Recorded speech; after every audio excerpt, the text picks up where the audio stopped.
Hey guys, welcome back to the channel.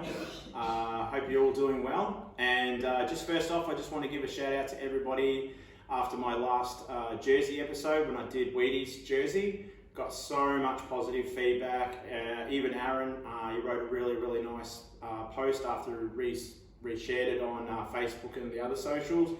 So thanks for everybody. We all know he deserves it. So I just wanted to have a special shout out to him because I'm really glad it made an effect, and that's part of the reason why I'm doing this. As I've said, basically just pushing out the positive vibes and showcasing our awesome sport BMX, and hopefully makes you guys laugh a little bit at my little antics and stuff like that. But yeah, I'm really enjoying this, and it's making me push myself out of my safety zone also, or comfort zone. So yeah, so this week I'm going to change it up a little bit and I'm going to do a bike check.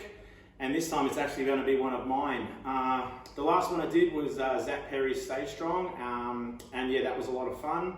So this time I'm actually going to do this bike. It hasn't got ridden much, but I absolutely love this bike, and it was a lot of fun to build. So basically what we've got here is the Supercross 250 6-bar, which was part of their 30th anniversary issue.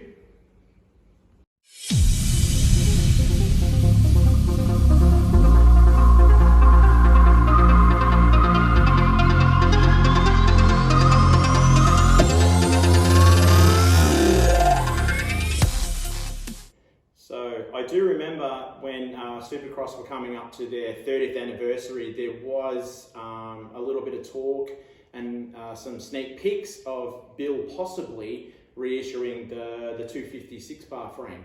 So I was like, wow, that's so cool, because I remember seeing a few of these around in the 90s, and just the frame design is so different to anything else out there. So I kept my eye and I kept my ear to the ground, and I kept asking Jenko, do you have any goss? Do you have any news about it? And he was kind of a little bit tight-lipped, and he said possibly.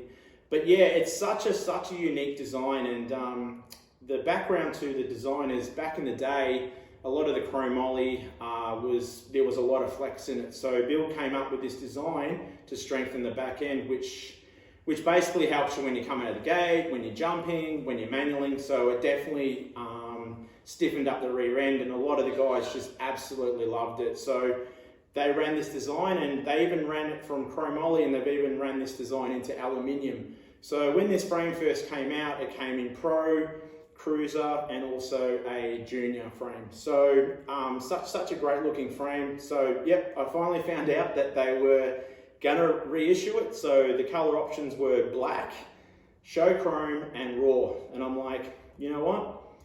I haven't had a full black bike before. So what I did is I thought, yep, I'm gonna actually do a completely black bike. So sort of got it landed, and then I thought I'm gonna give it a little bit of a mid-school but kind of a modern feel about it. So definitely had to give it a little bit of profile racing love. Ran some clearly running profile parts, and a few of the other parts from our team sponsors, ODI, and Tioga, etc. So what I did with this bike is I sat down and just sort of thought, what would I do? What would I have running on a bike back in the day? Which obviously profile hubs, profile cranks, and stuff like that, profile stem. And basically this is what I've kind of gone with. So first off, running the old ODI Ruffian grips. Now they're a pretty slim feeling grip. I don't like a bulky grip in my hand, and I seem to be able to feel the bars a lot better, so for a bit more control. I've always loved the Supercross flatline bars, so I'm running the signature huge bar, which is an 8.25 rise in the crossbar. Running a 53 mil push stem, profile Mark Mulville's signature stem. And also Bill reissued the original forks, the original Supercross design with the original design of the dropouts. And these forks are also made out of the Japanese Tanji chromoly. So obviously it's that top of the line, great. As we all know from back in the day, Tanji was the chromoly to have when you were building a bike or building a frame. Yeah, so basically I've also found out while I was building this this bike that Profile had also started remaking their high flange hub, which is one of their first hubs that they designed. And it's basically running Profile Mini Hub internal, so it's a modern day cassette hub now, whereas before it used to be a freewheel hub. So definitely thought gonna run those because that's such a cool look.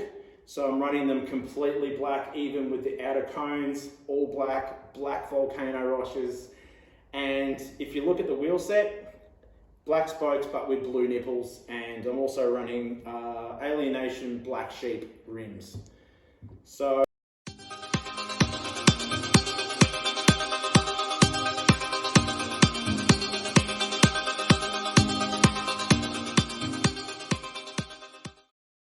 another really cool feature I love about this is the use of the original decals on the frame and actually on the forks. So that's such a good little thing that I like. And also Bill got these pads reissued at the same time. So yeah, it really ties in really nicely with that kind of mid-school vibe. So yeah, really happy with how that's turned out. Also, as you can see here, I'm running the Pedal Innovation Catalyst pedals, which an amazing pedal or a game changer for me. I run them on all my bikes, including my mountain bike, and it just helps with the pain in my foot from an old injury. So when I'm riding, I'm pretty much pain-free, so I love it. So also, as you can see here, I'm running the Profile Racing column cranks in 180. I've also got myself a 22mm titanium axle, but it also comes in a chrome ollie option also. So also, as you can see there, I'm running the 44 tooth chainring and a Profile Spider. I don't know if you can see, but because of the clamp, I do also have a Profile Racing Slim Jim seat pole clamp. With this frame, there was no option to actually run a quick release seat pole clamp, so that's what I've chosen to run instead. And also hidden at the moment is the Profile seat up the top, and also we've got ourselves a Supercross pivotal pole. Anyway, so moving back down to the back end of the bike now, got the Speedline linear brakes. They look really trick with the CNC machining, makes it nice and light and pretty cool visual too. So yeah, also here at the back, we've got the Profile hub, the high flange hub, which is, as I explained before, it's the cassette version now. Got ourselves some Speedline chain tensioners, which for me is a safety thing. I've moved the back wheel over the years, and yeah, so I definitely love running chain tensioners. Also, I'm running a half-link chain, which Maddie White recommended to me, and it also makes it a bit more easier to adjust the wheel and the dropouts. So yeah, I'm definitely loving this bike, but also there's a little homage here to the ODI long neck grip. It has a valve cover. And another thing too, I'm running the Tioga Faster X Black Label tires, which are amazing, super light. They're all super fast, and yeah, probably make me look faster than I'm actually really going. So yeah, definitely love this bike. Massive shout out to Adam Ahern and also Maddie White for building it and also keeping it looking slick and dialed in. Also massive shout out to Bill for actually bringing this bike back. Absolutely love it. Yeah, couldn't say anything. Yeah, it's just a cool bike to have in the collection. So hopefully you'll like this. It probably took me about 5 hours to put this video together, so about 20 million takes, but it's been a lot of fun. If you have any bikes that you'd like me to see or you've got a bike out there that you would like me to do a bike check on, drop a line in the comments below, and we'll see you for the next one. Peace out.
The voices in my head are too much.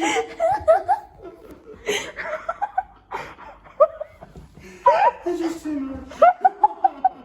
Who the fuck am I?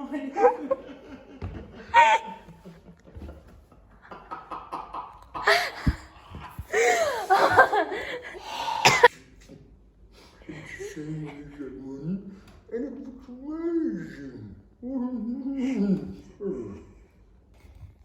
Thank you for being so patient.